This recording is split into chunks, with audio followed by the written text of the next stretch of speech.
Kemudian daripada itu Tuhan menunjuk 70 murid yang lain, lalu mengutus mereka berdua-dua mendahuluinya ke setiap kota dan tempat yang hendak dikunjunginya. Katanya kepada mereka, "Tuaian memang banyak, tetapi pekerja sedikit.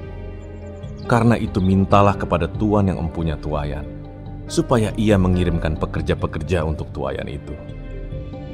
Pergilah, sesungguhnya aku mengutus kamu seperti anak domba ke tengah-tengah serigala. Janganlah membawa pundi-pundi, atau bekal, atau kasut. Dan janganlah memberi salam kepada siapapun selama dalam perjalanan. Kalau kamu memasuki suatu rumah, katakanlah lebih dahulu, damai sejahtera bagi rumah ini.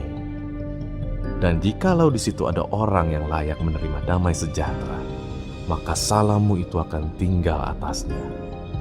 Tetapi jika tidak, salammu itu kembali kepadamu.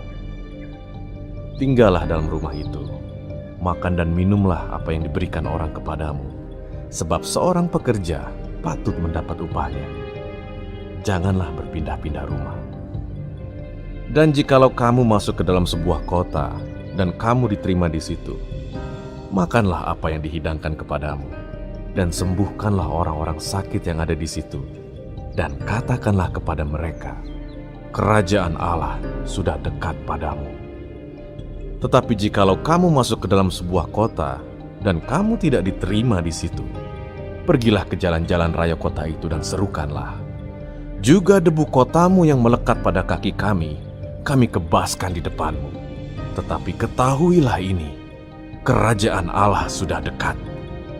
Aku berkata kepadamu, pada hari itu, Sodom akan lebih ringan tanggungannya daripada kota itu.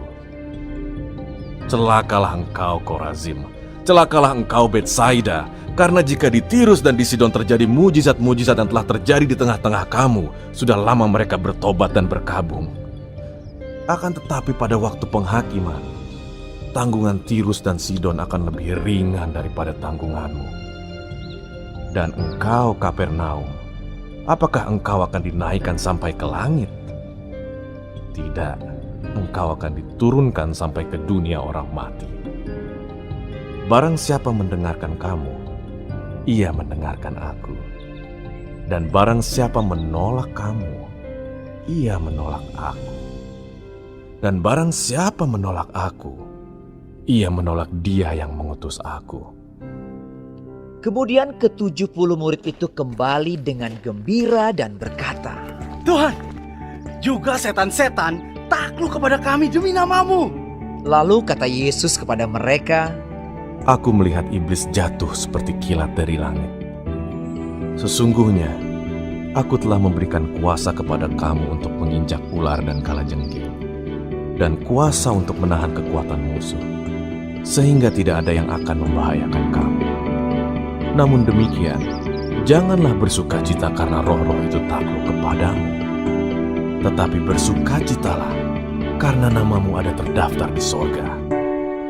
pada waktu itu juga bergembiralah Yesus dalam Roh Kudus dan berkata, Aku bersyukur kepadamu Bapa, Tuhan langit dan bumi, karena semuanya itu Engkau sembunyikan bagi orang bijak dan orang pandai, tetapi Engkau nyatakan kepada orang kecil. Ya Bapa, itulah yang berkenan kepadamu. Semua telah diserahkan kepadaku oleh Bapa-Ku, dan tidak ada seorang pun yang tahu siapakah anak selain Bapa, dan siapakah Bapa selain anak, dan orang yang kepadanya anak itu berkenan menyatakan hal itu.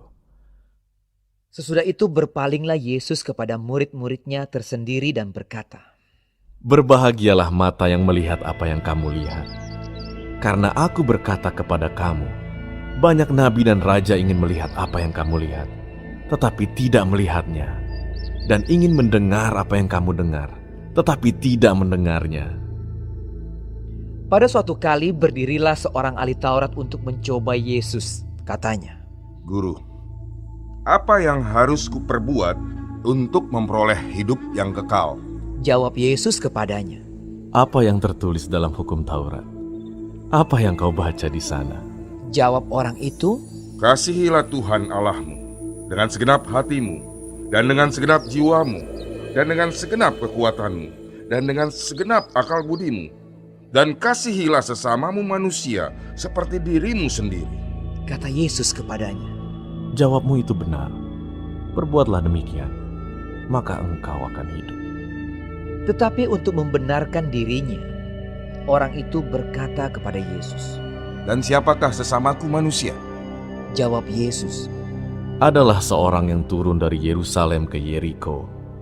Ia jatuh ke tangan penyamun-penyamun yang bukan saja merampoknya habis-habisan, tetapi yang juga memukulnya, dan yang sesudah itu pergi meninggalkannya setengah mati. Kebetulan ada seorang imam turun melalui jalan itu. Ia melihat orang itu, tetapi ia melewatinya dari seberang jalan. Demikian juga seorang Lewi datang ke tempat itu. Ketika ia melihat orang itu, ia melewatinya dari seberang jalan. Lalu datang seorang Samaria yang sedang dalam perjalanan ke tempat itu. Dan ketika ia melihat orang itu, tergeraklah hatinya oleh belas kasihan. Ia pergi kepadanya lalu membalut luka-lukanya. Sesudah ia menyiraminya dengan minyak dan anggur. Kemudian ia menaikkan orang itu ke atas keledai tunggangannya sendiri, lalu membawanya ke tempat penginapan dan merawatnya. Keesokan harinya, ia menyerahkan 2 dinar kepada pemilik penginapan itu. Katanya, "Rawatlah dia, dan jika kau belanjakan lebih dari ini, aku akan menggantinya waktu aku kembali." Siapakah di antara ketiga orang ini, menurut pendapatmu, adalah sesama manusia dari orang yang jatuh ke tangan penyamun itu? Jawab orang itu, Orang yang telah menunjukkan belas kasihan kepadanya. kata Yesus kepadanya, Pergilah dan perbuatlah demikian. ketika Yesus dan murid-muridnya dalam perjalanan, tibalah ia di sebuah kampung. Seorang perempuan yang bernama Marta menerima dia di rumahnya. Perempuan itu mempunyai seorang saudara yang bernama Maria. Maria ini duduk dekat kaki Tuhan dan terus mendengarkan perkataannya. Sedang Marta sibuk sekali melayani. Ia mendekati Yesus dan berkata, Tuhan, tidakkah engkau peduli bahwa saudaraku membiarkan aku melayani seorang diri? Suruhlah dia membantu aku. tetapi Tuhan menjawabnya, Marta, Marta, engkau khawatir dan menyusahkan diri dengan banyak perkara. Tetapi hanya satu saja yang perlu. Maria telah memilih bagian yang terbaik, yang tidak akan diambil daripadanya.